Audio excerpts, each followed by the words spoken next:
আসসালামু আলাইকুম ওয়া রাহমাতুল্লাহি ওয়া বারাকাতুহু। কেমন আছেন সবাই? আলহামদুলিল্লাহ, দোয়া করছি সবাই ভালো ও সুস্থ থাকুন। আপনাদের দোয়া আমিও ভালো আছি আলহামদুলিল্লাহ। আল্লাহর কাছে শুকরিয়া জানাচ্ছি। তো আজকে আমি দেশি মুরগির গোশত রান্না করব। আমি এখানে কেটে ধুয়ে রেখেছি। তো আমি এখন রান্নাটা বসিয়ে দেব। চলুন রান্না করা যাক। তো আমি কড়াই বসাই দিলাম। এখন আমি পেঁয়াজ দিয়ে দিচ্ছি।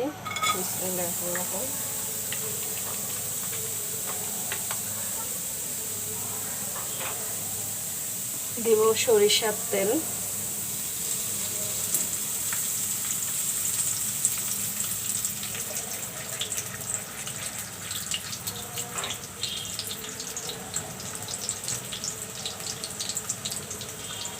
সরিষার তেল দিয়ে দিলাম।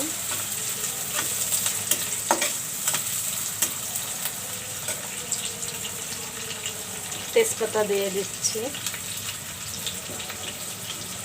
তারপরে দারচিনি,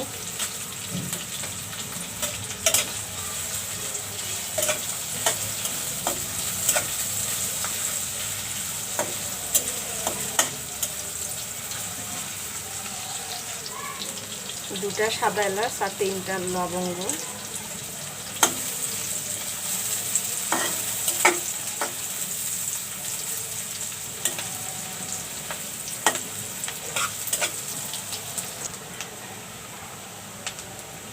এখন আমি এখানে মশলা সব কিছু পেস্ট করে রেখেছি, এগুলো দিয়ে দিচ্ছি।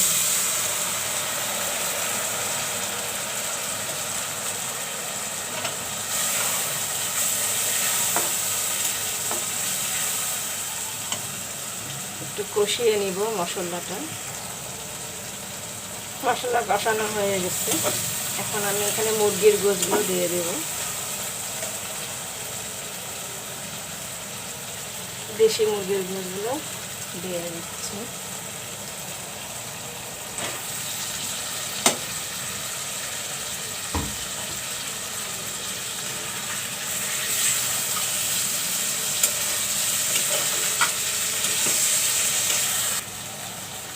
এখন ঢেকে দেব।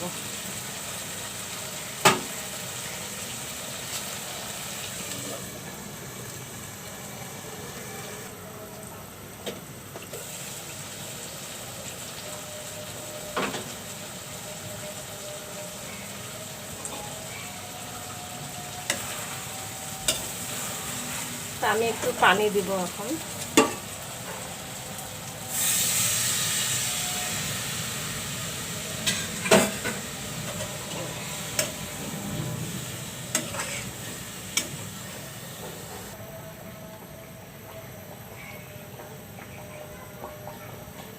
আমি এখন রসুনের কোয়া দিয়ে দিচ্ছি।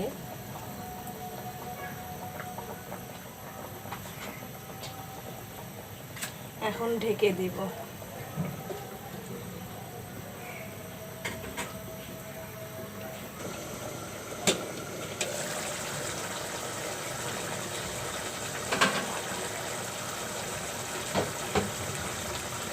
তো মুরগির গোশত রান্না হয়ে গেল। ভিডিওটি ভালো লাগলে একটা লাইক, কমেন্ট ও পাশে বেল বাটনটি ক্লিক করে রাখুন, একটু শেয়ার করুন। তো সবাই ভালো থাকুন ও সুস্থ থাকুন এই প্রত্যাশায় রেখে দিব। আসসালামু আলাইকুম ওয়া রাহমাতুল্লাহি ওয়া বারাকাতুহু।